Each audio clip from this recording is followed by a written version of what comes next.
प्रिय छात्रों नमस्कार। आइए आज हम पढ़ेंगे दो चरों के रैखिक समीकरण से ग्राफ किस तरह से बनाया जाता है। पिछले क्लास में हमने इसी प्रश्नावली के दूसरा के अ नंबर और ब नंबर के क्वेश्चन को सॉल्व किए थे। उसका वीडियो आपने नहीं देखा है तो डिस्क्रिप्शन बॉक्स में आपको 10th मैथ्स का प्लेलिस्ट मिल जाएगा। ये वीडियो के अंत में भी आपको प्लेलिस्ट का लिंक मिल जाएगा, उसे क्लिक करके आप हमारे मैथ्स के सारे वीडियो देख सकते हैं। यदि आप हमारे चैनल पर नए हैं तो चैनल को सब्सक्राइब जरूर करें, साथ ही साथ बेल आइकन को भी प्रेस कर दीजिए, जिससे हम नए वीडियो अपलोड करेंगे तो उसका नोटिफिकेशन सबसे पहले आपको मिल जाएगा। तो आइए देखते हैं समीकरण से ग्राफ कैसे बनाया जाता है। पिछला वीडियो भी मैं ग्राफ के ऊपर ही बनाया था। यदि वो वीडियो आपको समझ नहीं आया है तो आज आपको अच्छे से समझ आ जाएगा। आप इसे ध्यान से देखिएगा। ठीक, तो चलिए देखते हैं इसे। हल नंबर स। ठीक, देखिए जो समीकरण दिए है उसे हम एक बार और लिख लेते हैं। दिए है करके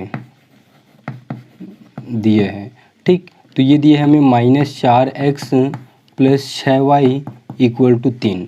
दूसरा समीकरण दिया हमें 2x - 3y = 5। इसे दे देते हैं हम समीकरण 1 और इसे दे देते हैं हम समीकरण 2। ठीक, अब मैं आपको क्या बताया था कि समीकरण 1 में एक बार हम x के बराबर में 0 रखेंगे, फिर एक बार हम क्या करेंगे y के बराबर में 0 रखेंगे। तो चलिए रख दीजिए समीकरण 1 में x बराबर 0 रखने पर। ठीक, तो समीकरण 1 कहाँ है आपका, ये है। तो जहाँ पे x दिख रहा है वहाँ पे हम क्या करेंगे 0 रखेंगे। तो होगा 4, x की जगह रखेंगे 0, तो ये -4 × 0 और ये होगा 6y = ये है 3। ठीक, हल करिए इसको। 4 का 0 के साथ गुणा होगा तो ये 0 होगा, तो इसको आप छोड़ दीजिए। तो बचेगा आपका 6y और ये राइट साइड में है 3। 6 को पक्षांतर करेंगे तो ये होगा 3/6। ठीक, इसको काट दीजिए दशमलव अंक लेके। तो ये 3 है तो 3 6 से भाग नहीं जाता है तो 0 बार पहाड़ पढ़ेंगे तो 6 शून्य 0 होगा। ठीक, तो ये दशमलव लगेगा और ये क्या बनेगा 30 बनेगा। फिर 6 पंचे 30। तो y का वैल्यू क्या मिला हमें 0.5। कब मिला, जब हम x बराबर 0 रखें तब। अब पुनः हम क्या करेंगे, समीकरण 1 में y बराबर 0 रखेंगे। तो समीकरण 1 में y बराबर 0 रखने पर, चलिए कहाँ है समीकरण 1, यहाँ पे। तो y के बराबर में चलिए 0 रख दीजिए। तो ये होगा -4x 6 × 0 = 3। ठीक, ये -4x होगा, 6 शून्य 0 होगा, उसे छोड़ दीजिए और ये होगा 3। -4 को पक्षांतर कर दीजिए तो x बराबर मिलेगा -3/4। ठीक, इसको काट दीजिए। 3 को क्या करेंगे हम 4 से काटेंगे तो हमको ये मिलेगा। ठीक, चलिए पहाड़ा पढ़िए। 4 शून्य 0 होगा। ठीक, तो x बराबर 4 शून्य 0। ठीक, सामने माइनस है, ये माइनस से लगा दीजिए। तो 4 शून्य 0 फिर ये दशमलव। ठीक, तो ये क्या बनेगा 30 बनेगा। 4 सत्ते क्या होगा 28 होगा। तो 4 सत्ते 28। ठीक, ये 30 है तो 30 में 28 माइनस करेंगे तो 2 बचेगा और 0 लगाएंगे तो ये क्या बनेगा 20 बनेगा। अब 20 को क्या करेंगे 4 से काटेंगे तो 4 पंचे 20। तो कितना आएगा यहाँ पे 0.75। ठीक, वो भी माइनस में। तो हमें x का वैल्यू ये मिला -0.75। तो पहले समीकरण के लिए क्या करेंगे, हम एक टेबल बना लेंगे। तो ये मैं टेबल बना लेता हूँ। ये x और ये दूसरा दे देता हूँ y। ठीक, ध्यान दीजिए, जब हम x के बराबर में 0 रखे हैं तो y बराबर क्या मिला हमें 0.5। तो x बराबर 0 रखेंगे तो हमें y का मान मिलेगा 0.5। दूसरा, जब हम y बराबर 0 रखे हैं तो y वाले लाइन में यहाँ पे 0 रखे हैं, तो y बराबर 0 रखे हैं तो इसको हल करें तो x का मान क्या मिला हमें -0.75। क्या मिला हमें -0.75। क्या मिला -0.75। ठीक, तो ये टेबल हम बना लिए। अब इसी तरह से हम समीकरण 2 के लिए भी टेबल बनाएंगे, मतलब सॉल्व करके। तो समीकरण 2 में x बराबर 0 रखने पर, चलिए समीकरण 2 में अब x बराबर 0 रखिए तो ये होगा 0, x की जगह 0, तो ये होगा 2 × 0 -3y = 5। इसको हल करिए। 2 शून्य 0 होगा तो इसको छोड़ दीजिए। तो ये बचेगा -3y और ये 5। -3 को पक्षांतर करिए तो y = होगा -5/3, 3 इसके बटे में आएगा और माइनस इधर चला जाएगा। ठीक, अब ध्यान दीजिए, इसको चलिए काटिए तो y बराबर क्या मिलेगा, 3 × 1 = 3। ठीक, सामने माइनस आएगा, यहाँ पे बचेगा 2 तो दशमलव लगाएंगे तो ये बनेगा हमारा 20। फिर 3 × 6 = 18, फिर 2 बचेगा, 3 × 6 = 18 मतलब फिर 2 बचेगा, फिर 0 लगाएंगे तो फिर 20 बनेगा, मतलब -1.66 मिलेगा y का मान। ठीक, मतलब इधर 6 आते ही जाएगा, तो ये हुआ -1.66। अब x बराबर 0 रखे हैं, अब समीकरण 2 में ही हम क्या करेंगे, y बराबर 0 रखेंगे। तो पुनः y बराबर 0 रखने पर, चलिए रखिए y बराबर 0, ये y है ना, यहाँ पे हम 0 रखेंगे तो ये होगा 2x - 3 × 0 = 5। ठीक, इसको सॉल्व करिए, ये होगा 2x, ये 3 शून्य शून्य हो जाएगा और ये 5, तो x बराबर क्या मिलेगा हमें, 5/2। तो x बराबर काटिए इसको, 2 दूनी 4, दशमलव यहाँ पे 1 बचेगा, 0 लगाएंगे, 2 × 5 = 10, तो क्या मिला हमें, x का वैल्यू 2.5। ठीक, अब समीकरण 2 के लिए भी क्या करते हैं, हम एक टेबल बना लेते हैं। तो टेबल मैं यहाँ पे बना देता हूँ, यहाँ पे समीकरण 2 के लिए है, ये टेबल समीकरण 1 के लिए है, समीकरण 2 हमारा ये बन रहा है, तो इसका टेबल हम यहाँ पे बना लेते हैं। तो ये होगा x और ये होगा y।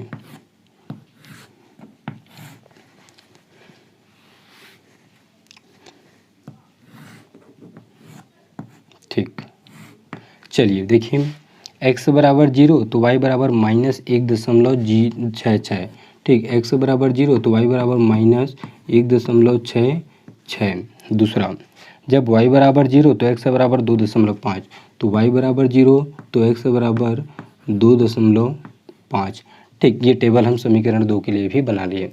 अब सब टेबल से हम क्या करेंगे, अब हम ग्राफ बनाएंगे। क्या बनाएंगे, ग्राफ। ठीक, तो ये है हमारा समीकरण 1 का टेबल और ये है हमारा समीकरण 2 का टेबल। तो इस टेबल से अब हम क्या बनाएंगे, ग्राफ बनाएंगे। तो चलिए देखिए ध्यान से।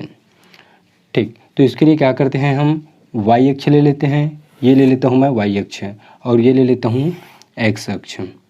ठीक, ध्यान से देखिए, ये x का ऋणात्मक भाग होता है और ये x का धनात्मक होता है। ठीक, ये y का धनात्मक होता है और ये y का ऋणात्मक होता है। अब नंबर देखिए, नंबर हम क्या क्या दर्शाएंगे इसमें, तो टेबल में हमें जो जो नंबर दिए है उसे हम दर्शा लेते हैं। तो x बराबर 0 दिया है, फिर -0.75, अर्थात ये क्या है, 1 से छोटा है। ठीक, मतलब 0.75 है लेकिन माइनस है तो माइनस वाली तरफ लेंगे तो ये 0 होगा। फिर यहाँ पे ले लेते हैं -1, फिर यहाँ पे ले लेते हैं -2। ठीक, -1 और -2 इसके लिए ले लेते हैं। इसमें देखिए x का मान क्या है, 2.5, मतलब 3 तक ले लेते हैं इसको। तो ये होगा 1, ये होगा 2 और ये होगा 3। ठीक, अब y का मान देखिए 0.5, तो y का मान चलिए ले लेते हैं 1, 2 और ये 3। ठीक, y का मान भी ऋणात्मक में है तो नीचे ले लीजिए, -1, -2 और ये -3। अपने मन से क्या किया, हम नंबर को इसमें दर्शा दिए। अब चलिए देखते हैं पहला टेबल के लिए। ठीक, ध्यान दीजिए, तो यहाँ पे x का वैल्यू दिया हुआ है 0 -0.75, तो हम 0 को छोड़ देंगे क्योंकि 0 से हमें कोई लेना देना नहीं है। तो x का मान देखिए सीधा क्या रखेंगे, -0.75। ये है हमारा 0 तो ये हमारा 0 है, तो इधर आएंगे तो 1 में कितना कम होगा, यहाँ तक 50 होगा। ठीक, मतलब ये 0 से 1 तक आएंगे तो ये कितना होगा, 50 होगा। फिर इसका आधा कर दीजिए 50, ये 1 है तो यहाँ तक क्या होगा, 50 होगा। फिर यहाँ तक आएंगे तो यहाँ पे मिलेगा हमें 0.75। ठीक, तो इसको काट देता हूँ मैं ये। अब y का वैल्यू देखिए, ये 0 को छोड़ेंगे हम, 0.5 मतलब 1 का आधा, तो 1 का आधा मतलब प्लस में है तो ये होगा 1, तो इसका आधा मतलब है यहाँ पे आएगा 0.5। ठीक, इसको काट देते हैं। अब इस बिंदु को और इस बिंदु को, दोनों बिंदु को क्या करते हैं, हम मिला देते हैं। तो ये हम दोनों बिंदु को मिला दिए। ठीक, दोनों कटान बिंदु को। अब इस रेखा को आगे बढ़ा दिए, इस रेखा को भी हम इस तरह से ऐसे आगे बढ़ा दिए। ठीक, तो ये रेखा हमें प्राप्त हुआ, कहाँ से हुआ, पहला टेबल से। और पहला टेबल का समीकरण क्या है, समीकरण 1। समीकरण 1 को हम रेखा के ऊपर लिख सकते हैं, क्या लिख सकते हैं, -4x + 6y = 3। ठीक, अब सेम इसी तरह हम दूसरे टेबल के लिए बनाएंगे। तो दूसरा टेबल में देखिए x का मान क्या है 2.5, क्या है 2.5, वो भी धनात्मक में। तो चलिए देखिए x वाले लाइन में, तो ये हमारा x वाला लाइन है, तो 2.5, तो ये 2 है, तो ये बीच में जाएंगे तो हमको यहाँ पे मिलेगा 0.5। ठीक, तो ये 2.5 के लिए एक हमको कटान बिंदु मिल गया। दूसरा y के लिए देखिए -1.66, तो ये -1 है और 0.66 मतलब 50 से पार है। ठीक, तो ये 50 होगा, -1.50 यहाँ पे होगा, थोड़ा सा आगे ले जाएंगे तो ये क्या बन जाएगा 66, तो यहाँ पे इसलिए लेते हैं। ठीक, अब इन दोनों को फिर मिला देते हैं, तो ये मिला दिए, इसको ऐसे आगे बढ़ा दीजिए। इस रेखा के ऊपर टेबल 2 के लिए समीकरण क्या है, समीकरण 2, इसको लिख देते हैं हम। तो क्या है 2x - 3y, 2x - 3y = 5। इस तरह से हम ग्राफ बना लिए। तो दोनों रेखा क्या है, एक दूसरे को प्रतिच्छेद नहीं कर रही है। तो मैं आपको बताया था जब रेखा प्रतिच्छेद नहीं करती है तो क्या होती है, उसका कोई भी हल नहीं होता है। तो इसमें x और y का मान नहीं निकलेगा, एक बात याद रखेंगे आप। तो इसका आंसर लिख सकते हैं हम, कोई भी हल नहीं, कोई भी हल नहीं है। ठीक, मतलब यदि रेखा समानांतर होते हैं तो उसका कोई भी हल नहीं होता है। रेखा एक दूसरे को प्रतिच्छेद करती हैं तो उसका अद्वितीय हल प्राप्त होता है। रेखा एक दूसरे के संपाती होते हैं, अर्थात ये एक दूसरे के मतलब इसके ऊपर संपाती जाता है तो उसका अनंततः अनेक हल प्राप्त होता है। ठीक, तो इस तरह से हम इसका ग्राफ बना लीजिए। एक क्वेश्चन और है द नंबर का, उसको और बता देता हूँ, इसे आप नोट कर लीजिए। ठीक, इसके बाद देखते हैं दूसरा का द नंबर का क्वेश्चन। तो द नंबर का क्वेश्चन हमारा ये है। ठीक, इसमें हमको भी दो समीकरण दिया हुआ है, एक है x + 2y = 3 और दूसरा है 4x + 3y = 2। इसमें हमको क्या करना है, x व y के मान इसमें भी हमें ज्ञात करना है। इसके पहले क्वेश्चन में भी इस तरह से लिखा होता था, उसको मैं नहीं लिखा था। तो चलिए इस समीकरण से क्या करेंगे, हम ग्राफ के निर्माण करेंगे। ठीक, तो जो समीकरण दिया है उसे मैं लिख लेता हूँ सबसे पहले। तो ये हल नंबर दिए है समीकरण करके लिख लेता हूँ, दिए है समीकरण।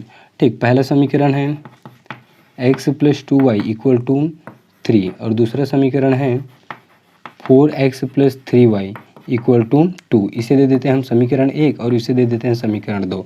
अब नियम क्या है हमारा, समीकरण 1 में हम x के बराबर 0 रखेंगे और फिर y के बराबर में भी 0 रखेंगे। तो चलिए रख देते हैं समीकरण 1 में x बराबर 0 रखने पर। ठीक, समीकरण 1 में x बराबर 0 रखने पर, तो समीकरण हमारा एक ही है। ठीक, तो इसमें हम x के जगह 0 रखेंगे तो होगा 0 + 2y = 3। अब यहाँ से 0 को छोड़ देंगे तो ये होगा 2y = 3। ठीक, 2 को पक्षांतर करिए तो y = होगा 3/2। तो y = होगा, काटिए इसको, 2 एकम 2, फिर यहाँ पे 1 बचेगा, दशमलव लेंगे तो ये 10 बनेगा और 2 पंचे 10। तो y का वैल्यू क्या मिला हमें, 1.5।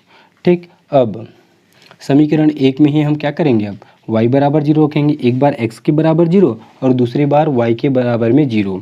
ठीक, तो समीकरण 1 में y बराबर 0 रखने पर तो ये होगा x + 2 0, x + 2, y की जगह 0 तो ये 2 शून्य 0। ठीक, = 3। ये 2 शून्य 0 होगा तो इसको हम छोड़ेंगे तो x बराबर क्या मिलेगा, हमें 3 मिलेगा। ठीक, तो x = मिलेगा हमें 3, ये मिला हमें x का वैल्यू। अब x के बराबर 0 रखे तो y बराबर 1.5 और y बराबर 0 रखे तो x बराबर मिला हमें 3। अब इस समीकरण के लिए क्या करते हैं, हम एक टेबल बना लेते हैं। ठीक, ये वाला x और ये वाला y। ठीक, x बराबर 0 तो y बराबर 1.5, तो x बराबर 0 तो y बराबर 1.5।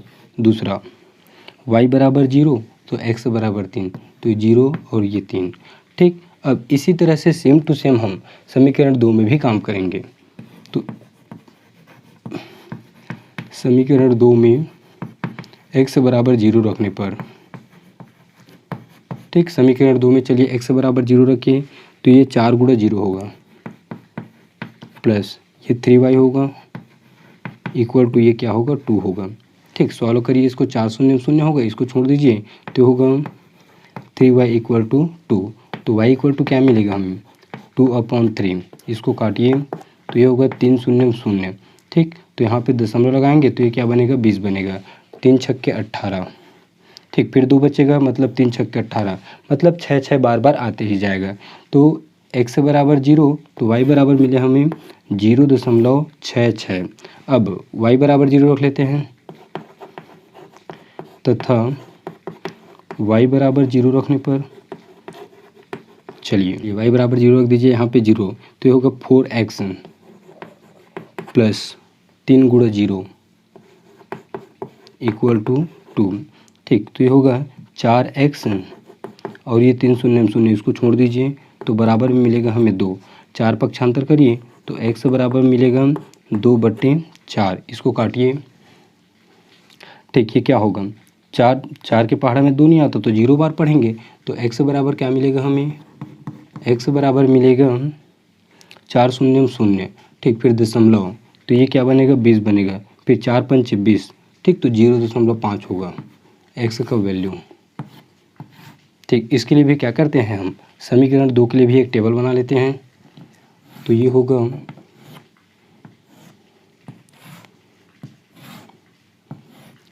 ये x और ये y। x बराबर 0 तो y बराबर 0.66, y बराबर 0.66। दूसरा y बराबर 0 तो x बराबर 0.5, तो y बराबर 0 तो x बराबर 0.5। इस तरह से फिर हम 2 टेबल बना लिए। अब दोनों टेबल के माध्यम से हम क्या करेंगे, एक ग्राफ बनाएंगे। तो ग्राफ बनाने के लिए क्या करते हैं, एक y अक्ष लेते हैं और एक लेते हैं हम x अक्ष, ये। ठीक, चलिए ये इसका मूल बिंदु होता है 0। अब देखिए क्या क्या वैल्यू मिले हमें टेबल में। देखिए x का अधिकतम वैल्यू क्या है 3 है, यहाँ पे 0.5 है तो वो 3 के अंदर में आ जाएगा। तो 3 तक ले लीजिए, 1 होगा, ये 2 होगा, 3 होगा और ये 4 होगा। ठीक, ये x अक्ष है, ये y अक्ष है, ये ऋणात्मक x है और ये ऋणात्मक y है।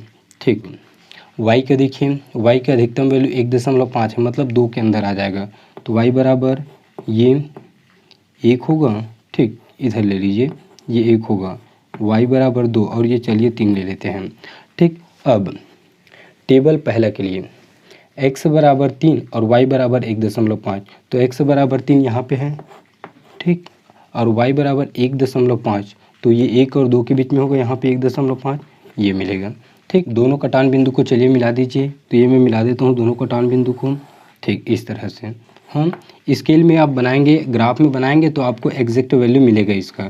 ठीक, इस तरह से इसको हम आगे बढ़ाएंगे। ठीक, ये रेखा हमें कहाँ से मिला है, पहला टेबल से। पहला टेबल मतलब पहला समीकरण को रेखा के ऊपर में लिख दीजिए पहचानने के लिए। तो होगा x + 2y = 3। ठीक, x + 2y नीचे में लिख देता हूँ, x + 2y = 3।